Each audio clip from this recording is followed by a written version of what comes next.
Четврти дел. Добро работев целата недела. Ремон дојде и ми рече дека го испратил писмото. Два пати одев на кино со Емануел, кој никогаш не го разбира она што се прикажува на екранот. Тогаш треба да му давам објасненија. Вчера беше сабота и Марија дојде, како што се бевме договориле. Чувствував голема желба по неа, бидејќи имаше убав фустан со црвени и бели линии и кожени сандали. Се надзираа незините тврди гради, а лицето потемнето од сонце прилегаше на цвет. Се качивме на автобус и отидовме на неколку километри од Алжир на една плажа, стегната меѓу карпи и порабена со ружје од страната на копното. Сонцето во 4 часот не беше многу топло, но водата беше млака со мали бранови, долги и мрзеливи. Марија ме научи на една игра. Пливајќи, требаше да пиеш од гребенот на бреновите, да ја собереш во уста целата пена и потоа да се превратиш на плеки за да ја исфрлаш кон небото. Од тоа се правеше како една пенеста тантела што исчезнуваше во воздухот или пак како млачок дожд ми паѓаше врз лицето. По извесно време, устата ми беше испечена од гошливоста на солта. Марија тогаш ме стигна и се припи кон мене во водата. Таа ја стави својата уста врз мојата. Незиниот јазик ми ги освежуваше устните и еден момент така се движевме низ брановите. Кога се облековме на плажата, Марија ме гледаше со светнати очи. Ја бакнав. Потоа веќе не зборувавме. Ја држев до себе и побрзавме да најдеме автобус, да се вратиме, да појдеме во мојата соба и да се фрлиме врз мојот кревет. Бев го оставил прозорецот отворен и беше убаво да се чувствува како летната ноќ тече врз нашите сончени тела. Тоа утро Марија остана и јас си реков дека ќе појадеме заедно. Следов да купам месо. Враќајќи се чув женски глас од ремоновата соба.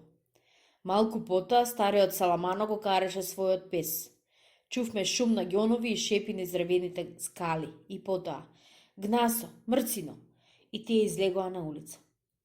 И ја раскажав на Марија историјата на старецот и таа се смееше.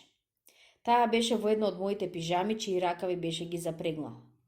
Кога се смееше, уште еднаш посакав да ја имам. Момент потоа таа ме прашуваше дали ја сака. И одговорив дека тоа не значи ништо, но оти ми се чини дека не. Таа имаше натажен изглед, но приготвувајќи го појадокот, таа уште се смееше така што ја бакнав. Во истиот момент избувна шумна расправија кај Ремон. Најпрвен се слушна писклив глас на жена, а потоа Ремон кој зборуваше: Ти ме измами, ќе те научам како да ме измамуваш. Неколку придушени шумови, жената толку страшно стенкаше, што од мориштето веднаш се исполни со луѓе. Марија и јас исто така излеговме. Жената постојано викаше и Ремон непрекинато ја тепаше.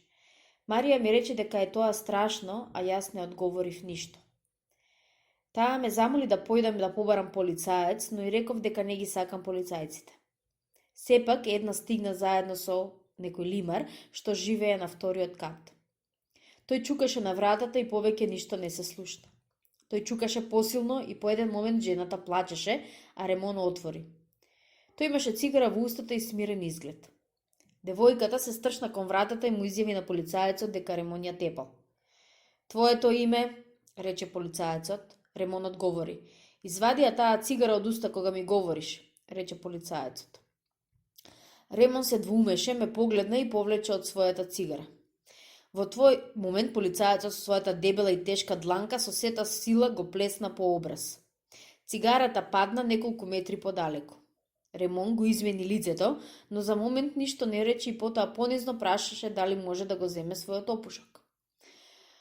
Полицаецот рече дека може и тој додаде, но следниот пат ќе знаеш дека полицаецот не е кукла. За тоа време девојката плачеше и таа повтори. Тој ме тепаше, тој е макро. Господин полицаец, праша тогаш Рамон, по законот ли е тоа да му се рече макро на еден човек? Но полицаецот му нареди да ја затвори муцката. Тогаш Ремон се сврте кон девојката и рече: Причекај малечка, пак ќе се најдеме. Полицаецот рече да престане, дека девојката треба да оди и тој да остане во својата соба и да причека дури не биде спроведен во комисаријатот. Тој додаде дека би требало да се засреми дека е толку пијан што сиот се тресе. Во тој момент Рамон му дофали. Јас не сум пијан, господин полицаец. Јас сум тука пред вас и треперам пред силата. Тој ја затвори својата врата и сите луѓе си отидоа. Марија и јас го завршивме приготвувањето на појагу. Но таа не беше гладна и јас изедов речиси се. Таа си замина во 1 часот и јас малку спиев. Кон 3 часот се почука на вратата и Ремон влезе. Јас останав да лежам. Тој седна на работа од мојот кревет. Еден момент остана молчалив и го прашав како помина неговата афера. Тој ми раскажа дека го направил она што го сакал, но дека добил слаканица и потоа тој ја тепал. Другото го видов и јас. Му реков дека ми се чини оти сега таа е казнета и дека би требало да биде задоволен. Тоа беше и неговото мислење и тој забележал дека полицаецот попусто го сторил она, тој нема да ја ослободи од ударите што таа ги добила од него. Тој додаде дека добро ги познавал агентите и дека знаел како требало да се постапува со нив. Потоа ме праша дали очекував да одговори на шлаканицата од полицаецот. Одговорив дека не очекував ништо и дека впрочем не ги сакам полицајците. Ремон изгледаше моште задоволно. Ме праша дали би сакал да излезам со него. Станав и почнав да се чешлам. Тој ми рече дека би требало да му бидам сведок. Тоа ми е сеедно, но не знаев што требаше да кажам. Според Ремон, ке беше достатно да изјавам дека девојката го измамила. Се прифатив да му послужам како сведок. Излеговме и Ремон ми понуди коњак. Потоа сакаше да одигра партија билјар и ја изгубив справедливо. Тој сакаше потоа да појдеме во јавна куќа, но јас не се согласив зашто не го сакам тоа. Потоа се вративме полека и тој ми зборуваше колку бил задоволен што успеал да ја казни својата матреса. Беше мошне љубезен со мене и мислев дека тоа беше пријатен момент. Оддалеку, на прагот од вратата го забележав стариот Саламано кој изгледаше возбуден. Кога се приближевме, видов дека беше без својот пес. Гледаше на сите страни, се обзрнуваше околу себе, се обидуваше да ја прозре темнината на ходникот. Мрамореше зборови без врска и со своите мали црвени очи одново почнуваше да ја пребарува улицата. Кога Ремон го праша што му е, тој не одговори веднаш. Нејасно чув како мрамореше, гнасо, мрцино и продолжуваше да се возбудува. Го прашав каде е неговиот пес. Тој ми одговори наеднаш дека се изгубил. И потоа наеднаш почна брзо да зборува. Го поведов како и обично на Меневерско поле. Имаше многу луѓе околу семските бараки. Застанав да го гледам. Кралот во бегство и кога сакав да си тргнам, него го немаше веќе таму. Без друго одамна сакав да му купам помала белезика, но никогаш не верував дека оваа мрцина може вака да си отиде. Ремон потоа му објасни дека песот се изгубил и дека ќе се врати. Тој му наведе примери на пци кои оделе повеќе од 10 километри за да го најдат својот господар.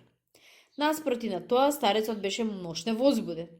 Но тие ќе ми го земат, разбирате, ако уште некој го прибере, но тоа не е возможно, сите се гнасат од неговите красти, полицајците ќе го фатат, тоа е сигурно.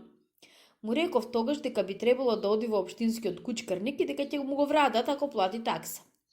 Тој ме праша дали таксата е голема. Јас не знаев. Тогаш тој се налути. Да дадам пари за таа мрцина? Подобро да пцовиса. И почна да го пцуе. Ремон се смееше и влезе в куќи. Јас го следев и се разделивме на одмориштето од катот. Еден момент потоа ги чув стапките на старецот и тој почука на мојата врата. Кога отворив, остана еден момент на прагот и ме рече: Простете ми. Го поканив да влезе, но тој не сакаше. Тој го гледаше врвот на своите чевли, а неговите крастави раце трепереа. Без да ме погледне ме праша: Нема да ми го земат, нели господи Марсо? Тие ќе ми го вратат. Инаку што ќе биде со мене? Му реков дека општинскиот кучкарник ги чува кучињата 3 дена на располагање на нивните собственици и дека потоа прават што сакаат. Тој ме гледаше молкома. Потоа ми рече: Добра ноќ. Ја затвори вратата од својата соба и го слушнав како шета ваму таму. Неговиот кревет закрцка, а по чудниот мал шум што го мина пред градниот зид, сватив дека тој плачеше. Не знам зошто мислев на мама, но требаше утре да станам рано. Не бев гладен и легнав без да вечер.